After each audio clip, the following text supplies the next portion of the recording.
Hello， 大家好，我係毛毛。我哋依家咧就喺廣州地鐵6號線文化公園站 D 出口。今日咧帶大家嚟食一間開咗業30年嘅街坊飯堂。食完之後咧，仲會去13巷同埋長欄路啦，帶到逛下嘅。沿途仲會有唔少嘅歷史建築介紹㗎。咁我哋 Let's go。喺文化公園站 D 出口出嚟咧，右手邊呢個咧就係文化公園嘅西門。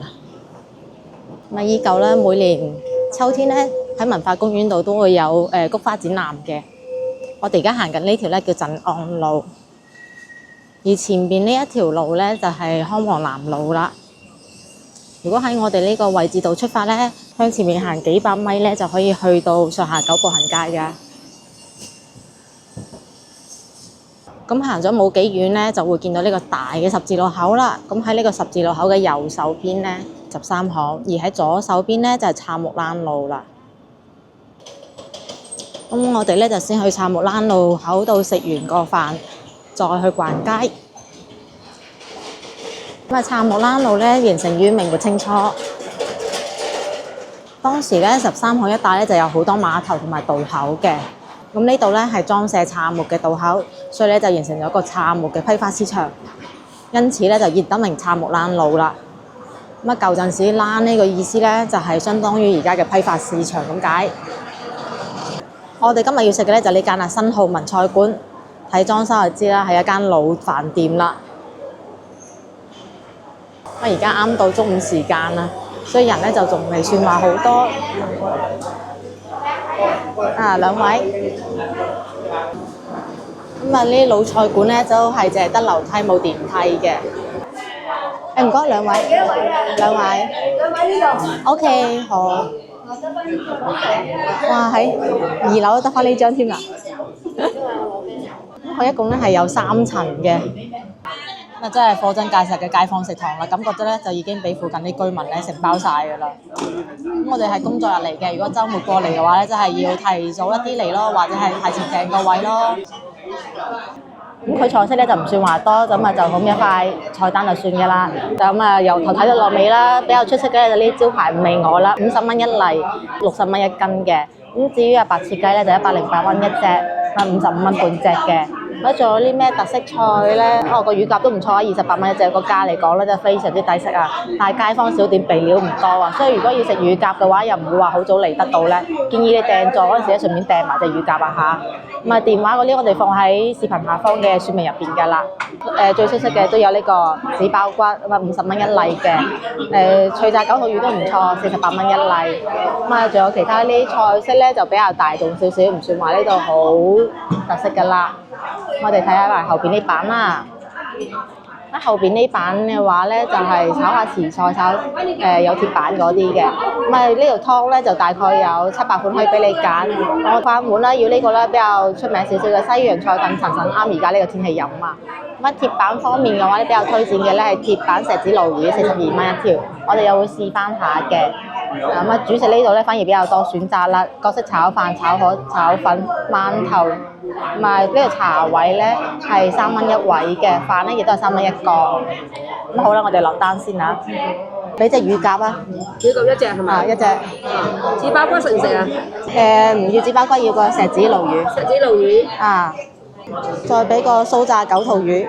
九肚魚。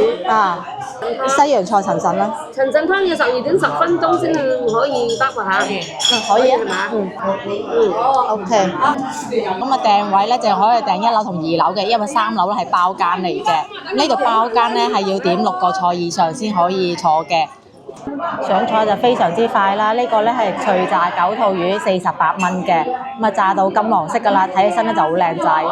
外邊啲粉咧唔係好多喎，睇上去唔覺得油膩喎。咁我哋試一下先啦，新鮮上嚟仲興嘅。咁我就試翻下先，真係好脆啊！咁啊炸得好脆嘅，肉質咧非常之嫩，味道唔錯㗎。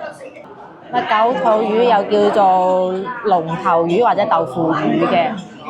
咁呢種魚咧，魚肉含水量比較大啊，所以啲骨咧都軟綿綿嘅嚟㗎。咁樣炸完之後咧，係唔會食到刺嘅，可以直接咁樣食就得㗎啦。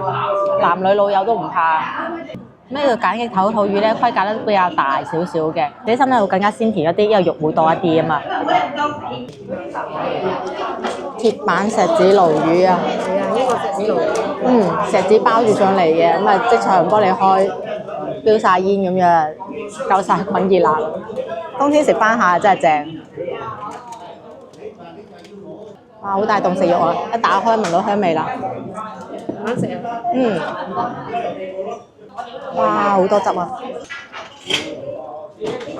鐵板石子鱸魚價值42蚊嘅，份量好大㗎，成隻筷子咁長嘅，咁新鮮滾熱辣咁上嚟，我話迫不及待就試一下啦。好啦，咁啊試翻下先，俾佢引到流晒口水啦。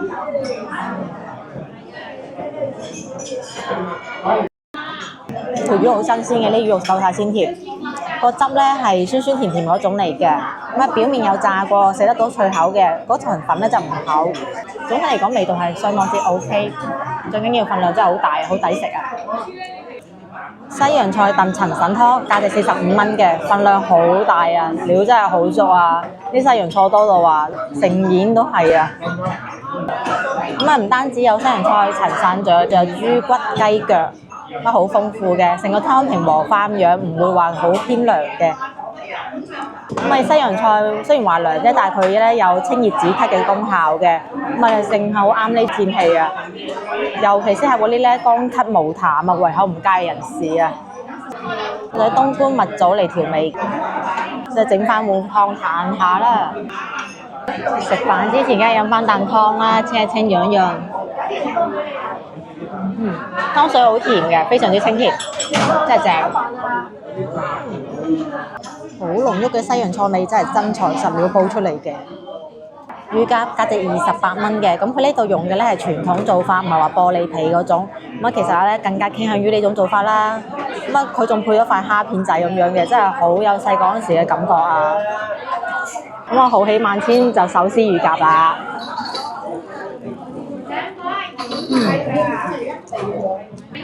呢種做法咧，皮脆之餘咧，會更加嘅鮮嫩多汁嘅。啲肉地咧好 juicy 啊，真係，我覺得性價比好高啊，先至28蚊一隻喎。咁啊，而家食飽飽啦，3餸1湯咧，一共咧就使咗169蚊嘅。佢咧仲俾咗2張 Q 碼，話下次可以嚟份送乳鴿嘅，但係要訂。咁啊，總體嚟講喺呢度食飯咧，性價比好高啊，出品又好喎，非常之值得推薦啦。特別係個脆炸九肚魚真係出品好優秀啊！除咗環境比較樸素咧，有啲嘈之外咧，真係冇咩白點㗎，值得嚟一試嘅。咁我哋而家食飽飽咧，就去逛下街啦。名副其實嘅街坊食堂啊！咁啊，做得街坊生意，你咧就講出品啊，講性價比咧，就唔講精緻嘅。所以無論係菜式咧，定係環境咧，都同精緻係冇咩關係㗎，屬於比較樸素嗰種嘅。咁佢呢度咧上落係只能通過樓梯嘅啫，樓梯亦都比較斜啊。咁啊，回南天行嗰時咧，就特別要注意一下啦。其實新浩文開咗30幾年咧，啱開始嗰時咧係唔係喺呢個位置度開㗎？係喺長灣路啦度開業嘅。後嚟因為城市改造工程啊，先搬咗去和平路啦，最後又搬咗嚟而家呢個杉木欄路位置嘅。咁啊，2018年嗰陣時咧，仲曾經評選上咗米芝蓮推薦餐廳榜嘅。咁啊，如果係順路喺呢邊咧，真係非常推薦過嚟一試啦。都有個小 tips 喎。呢間咧可以吸煙㗎，所以如果對煙味比較敏感嘅小伙伴咧，可能就要留意一下啦。咁喺杉木欄路度食完飯出翻嚟咧，正前方嗰度咧係13巷，而右手邊咧就啱啱出地鐵站嗰個文化公園西門啦。咁啊13巷咧而家係有個博物館嘅位置咧，就係喺文化公園入邊。有興趣嘅小伙伴咧，又可以去公眾號度預約嘅。咁佢有時仲會辦啲手作活動嘅，例如係揼下啲石子啊，或者係砌下橡皮泥船咁樣嘅。就算幾十歲嘅人報名咧，都無任歡迎嘅嚇，唔係細路仔專屬嘅嚇。咁除咗杉木欄路之外咧，西關呢一帶咧仲有好多以欄命名嘅街道嘅，例如豆欄街啦、雞欄街啊。13巷博物館係免費嘅喎嚇。咁其實13巷嘅歷史咧，最早可以追溯到明朝㗎啦。嗰陣時咧，朝廷係實行咗海禁。咁萬歷年間咧，係只允許廣州對外經商嘅。咁隨住時代嘅發展啊，呢啲對外貿易嘅商家數量咧係唔固定㗎。咁清朝康熙年間咧，海禁比較嚴重，廣州咧就得返洋行4間嘅啫。而到咗乾隆時代咧，對外貿易嘅洋行咧就多達咗26間啦。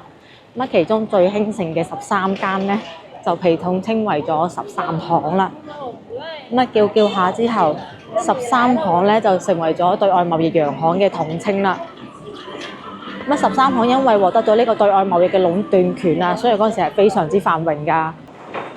咁啊，按廣東新語記載咧，楊船真出使官商啊，十字門開向二楊，吳氏白氏廣斷好啊，銀錢堆滿13行。咁啊，直到道光皇帝啱登基嗰年啊，即係1822年咧，13行所在嘅街區發生咗大火啊。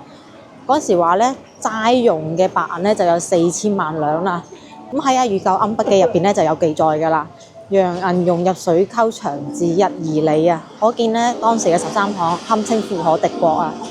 咁直到簽訂咗《南京條約》啦，條約咧就規定廣州商行咧就唔可以再壟斷貿易啊。仲要商行咧償還呢個300萬銀元外商債務嘅。咁自此13行先至開始衰落嘅啫。咁時代變遷啦，當年奢華嘅建築咧就已經消失咗啦。而家13行咧就變成咗服裝批發市場啦。咁每年嘅12月咧，因為臨近春節啊，佢哋都會進行大量嘅促銷嘅。嗰陣時嘅衫咧係好平㗎。日常雖然唔至於嗰個咁抵買嘅價格，但係都屬於比較平㗎啦。最緊要係真係商鋪好多啊，又係一個挑花眼嘅地方啦。咁童裝、成人裝都有嘅。暫時睇落嚟咧，無論衫褲鞋襪，好多都係100蚊3件啊。呢度咧就有條故衣街，係成300幾年歷史嘅老街道嚟㗎啦。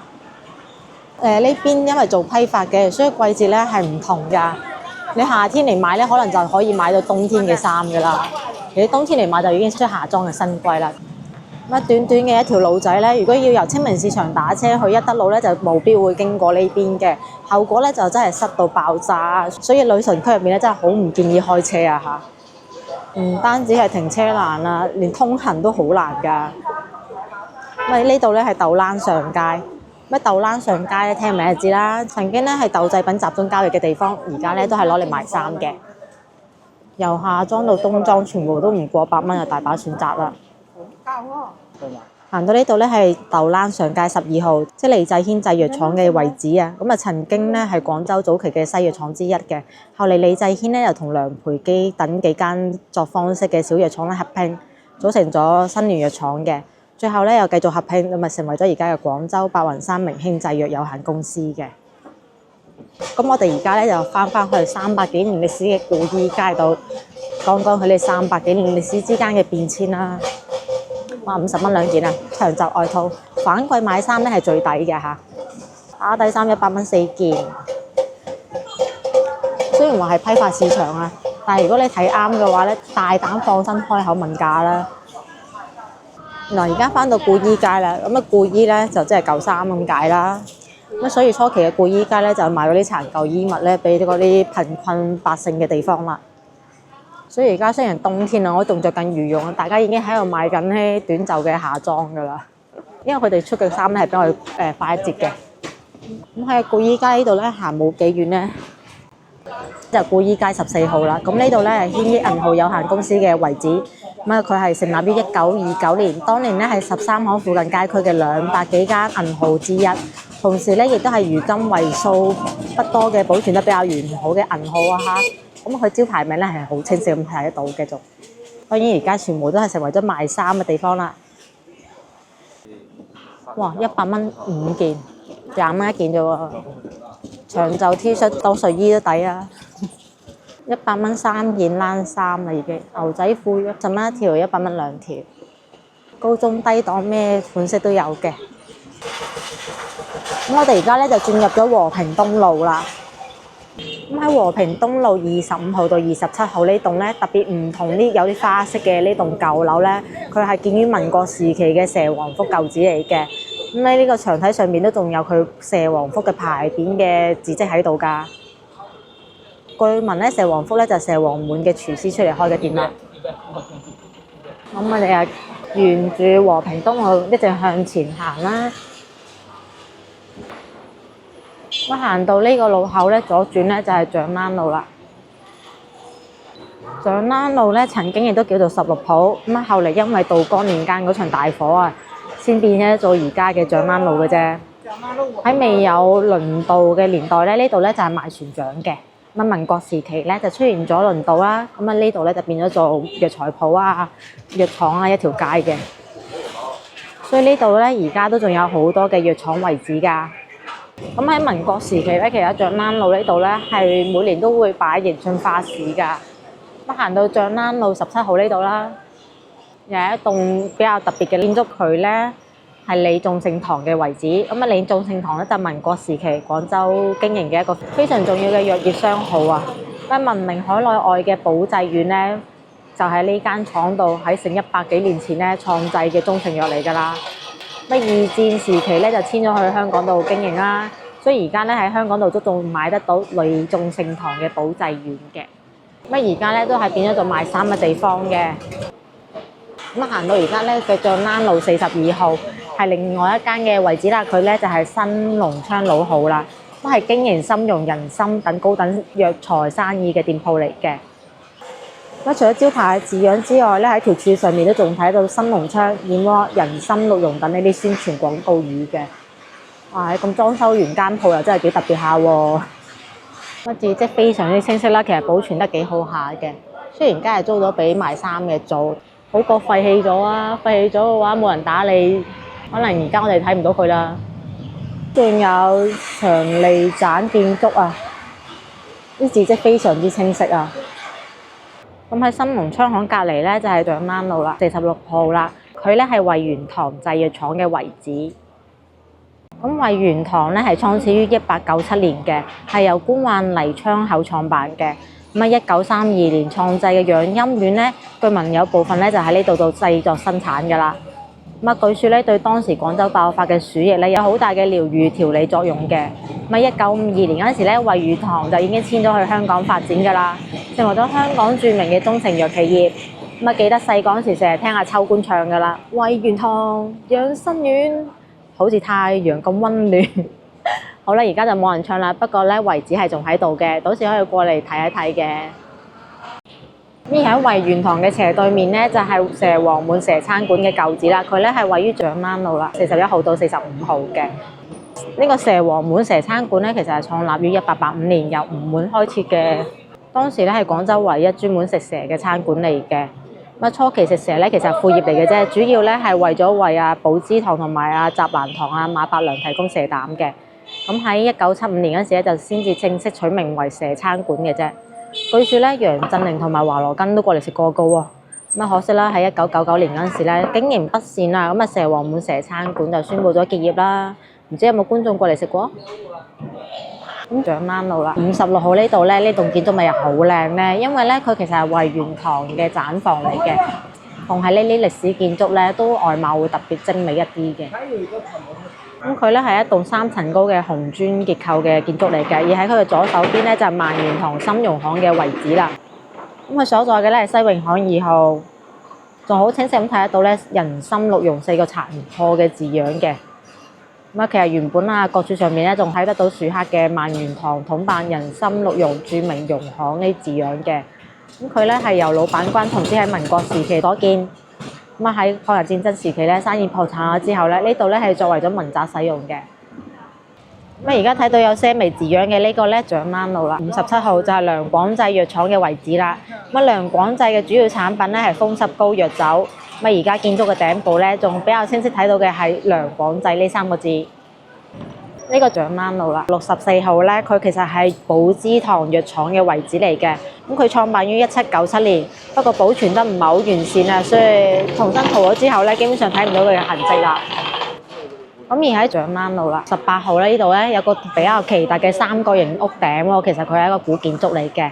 咁佢本身咧係黃長華如意油廣州總店嘅遺址。咁啊，黃長華如意油咧就創製於清朝咸豐10年嘅。咁啊，嗰陣時李鴻章都曾經贈予過杭康維業呢個木匾俾佢㗎。咁而家呢個木匾咧係保存咗喺佛山嶺南天地嘅黃長華如意油組鋪入邊嘅。咁後嚟因為又係戰亂啦，佢咧都係搬咗去香港度經營嘅。依將軍路啦，76號咧係張安昌中藥廠嘅遺址啊。建築牌匾上面咧，從右往左仲可以隱約見得到嘅宣祠高張安昌金丹糕字樣嘅。佢以前咧就以出品呢個圈子糕同埋金蛋糕為主。咁啊，仲好清晰咁記得到佢保存嘅嗰種西關風味嘅滿洲窗嘅，做得都比較精緻。咁而喺長灣路啦，93號、95同埋97號呢度咧係黃耀南老藥行嘅位置。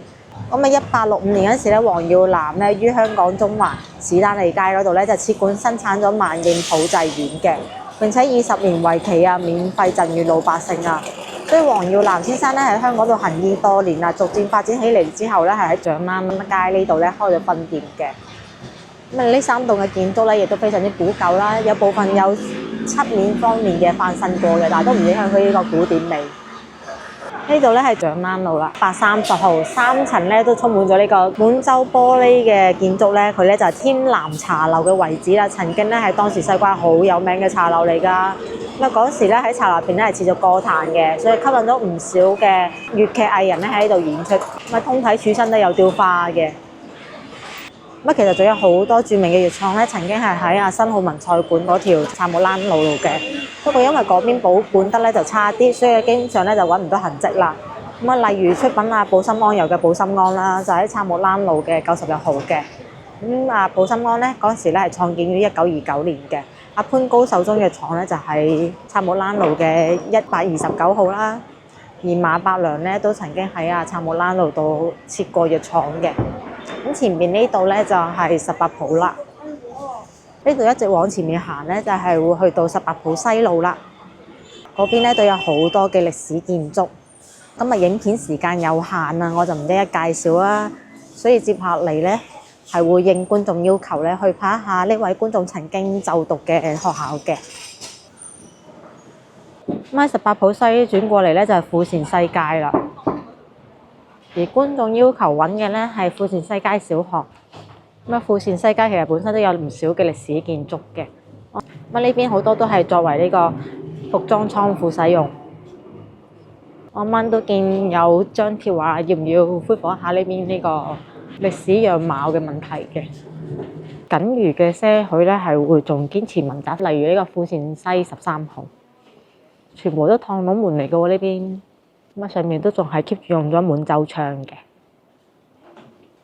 而觀眾要揾嘅富善西街小學咧，其實係喺富善西街嘅24號嘅，咁啊比較中段少少嘅位置。不過咧，學校咧喺2000年左近咧就俾尖天佑小學吞併咗㗎啦。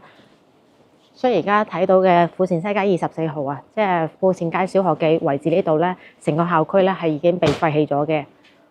咁啊，順便一講啦，尖天佑小學咧其實係以前嘅12鋪西小學啊。我哋而家咁望入嚟咧，就已經望得到佢教學樓嘅係整個係雕空狀態啫，未到話變成好殘破嘅狀況嘅。咁門口咧仲掛住咗呢個咩衣冠不整啊、不得入校啊呢啲咁嘅字樣喺度嘅。咁啊，啱先路過咧都有唔少嘅街坊啊過嚟諗住睇睇自己小學，先發覺咦已經冇咗啦。咁係有啲可惜嘅。其實成個校區嘅外圍咧，睇上去都尚算係乾淨企理嘅，4層高嘅門窗都係齊整嘅，應該廢棄咗冇幾耐嘅啫。咁我哋而家咧就兜翻出去，翻去18鋪西，雖係做咗倉庫啫喎，但我睇到呢啲夾住牌牌嘅舊屋入邊咧，啲門楣好勁㗎喎，全部都係雕晒花個拱門嚟㗎喎。呢度咧而家係有個秀麗幼兒園喺度嘅。咁如果係想話翻嚟睇一睇呢啲舊嘅建築嘅話，其實18鋪路呢邊咧會舒服一啲，因為呢邊主要咧係做嘅係倉庫，咁咪冇咁混雜啦。嗰邊係做鋪面，所以車多人多啊。咁呢邊咧沿途都有唔少歷史建築喺度嘅，你逢係睇到呢啲滿洲窗啊、雕晒花嘅，其實都係㗎。沿住18鋪行啦，而家行到呢個十字路口啦，右手邊呢度咧就係可以去到廣州酒家上下9步行街㗎啦。而左手邊呢度咧，623路同埋沙面嘅方向啦。咁我哋咧係會沿住前面18鋪西呢個方向行嘅。咁啊都話千年商都咧，唔係吹㗎。廣州真係好多批發市場。咁我知道啊，乜江南果批啦、一德路海味啦、長壽路嘅美發啦、北京路嘅燈飾城啦。咁啊間中咧仲有啲細嘅批下啲帽啊、批下絲巾啊、圍巾啊，仲有高大街而家都仲係有貼身衣物噶嘛。所以咧，如果你話要過嚟廣州睇咩批發市場嘅話咧，真係考起我啦，多到唔知點介紹啊！求其揾個路口轉過咧，都有個批發市場啦。咁清平路呢邊咧就會有一個細嘅類似花鳥魚蟲咁樣啦，有啲金魚啊、寵物咁樣嘅。